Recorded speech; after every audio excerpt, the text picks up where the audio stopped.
Two former Israeli spies have spoken to the U.S. network CBS about the deadly clandestine operation in which exploding electronic devices were used against Hezbollah militants.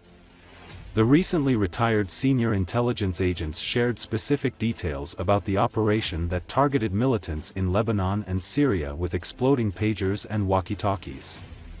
The agent spoke with CBS 60 Minutes program in a segment aired on Sunday night, wearing masks and speaking with altered voices to hide their identities. One agent said the operation started 10 years ago using walkie-talkies laden with hidden explosives, which Hezbollah didn't realize it was buying from Israel, its enemy. The walkie-talkies were not detonated until September, a day after booby-trapped pagers were set off.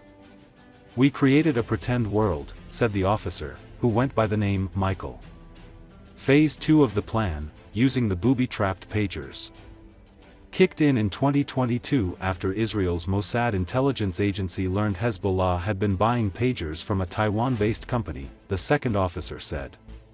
The pagers had to be made slightly larger to accommodate the explosives hidden inside.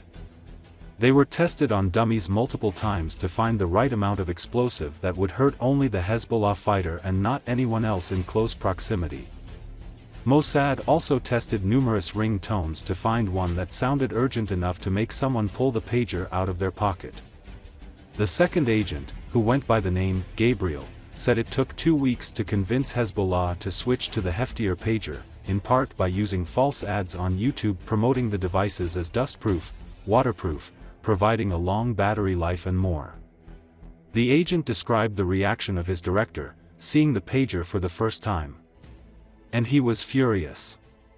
He was telling us there is no chance anyone would buy such a big device.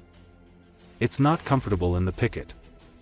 Gabriel described the use of shell companies, including one based in Hungary, to dupe the Taiwanese firm, Gold Apollo, into unknowingly partnering with the Mossad. Hezbollah also was unaware it was working with Israel. Gabriel compared the ruse to a 1998 psychological film about a man who has no clue that he is living in a false world and his family and friends are actors paid to keep up the illusion. When they are buying from us, they have zero clue that they are buying from the Mossad, Gabriel said. We make like Truman Show, everything is controlled by us behind the scene. In their experience, everything is normal.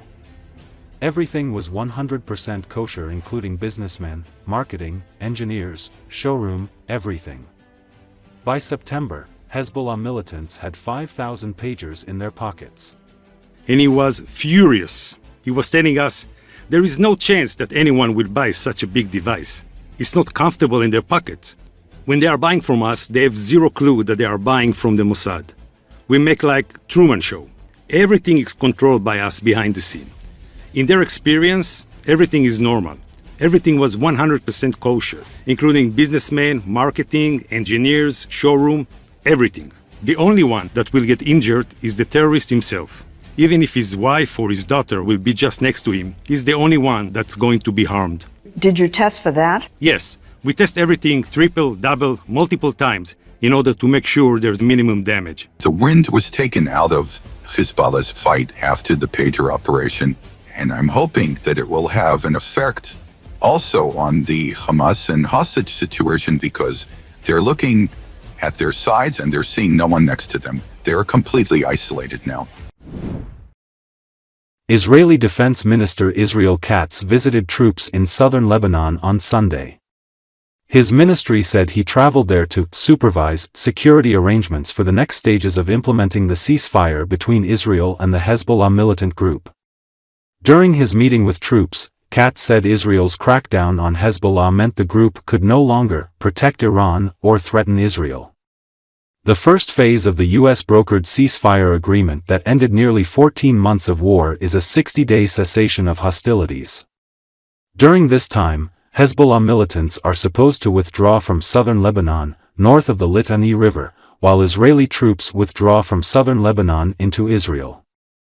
Lebanese troops are to deploy in large numbers in the south, effectively being the only armed force in control of the south alongside United Nations peacekeepers.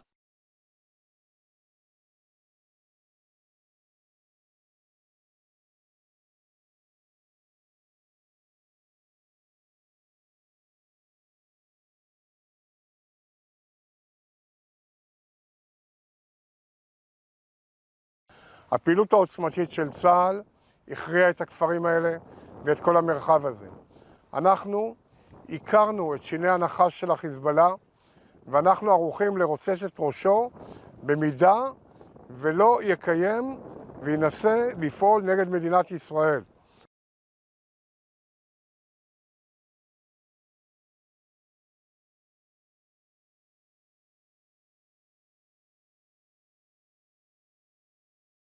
החיזבאללה כבר לא יכול להגן על איראן, הוא לא יכול לאיים על ישראל. אנחנו פעלנו על מנת לסלק את האיום הזה, ונמשיך ונעשה את זה גם בעתיד.